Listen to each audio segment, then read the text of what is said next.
lettre D qui baille son D. D. Dodo. Dodo. N'a associé consonne D avec voyelle yo pour ban nou syllabe. D, a, da. D, i, di. D, e, de. D, e, de. D, o, do. D, o, do. D, an, dan. D, en, den. D, ou, dou. D, un, dun. D, yui, dui. D, on, don.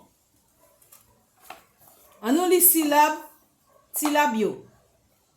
Do, de, do, de, di, de, da, den, dou, dan, dui, dun, don, da, dan, don, do, dou, puis, de, bui, da, pon, dan, be, pen, do.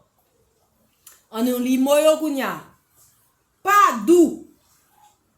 Dede. Dipi. Dodo. Tout di. Petite. Depi. Papou. Patou. Poto. Pati. Debout. Pendant. Piti. Dip, bab, pilon, poté, boule, pédant, pélin, pilé, poudre, tedi, tab, bata. Kounya nou pral li phrase yo. Dadi pa pilel.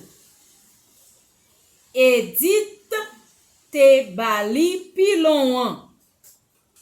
Bébête debout. Dali en bas tabla. Dali en bas tabla.